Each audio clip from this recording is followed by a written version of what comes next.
صدا رو اول زدم. من زیاد مشروب بلد نیستم داداش. خب من عملی بودم که خدا رو شکر ترک کردم.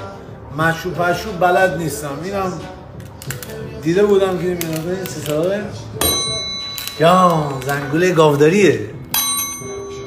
بگیر خار پدر تگاییدم بزن خار. آقا اجازه زنگ آخره. آره که اون که زنگ مدرسه بود. آیسی داداش فقط تنها برای خودش حال میکنه. حاجی که اهل مشروب نیست.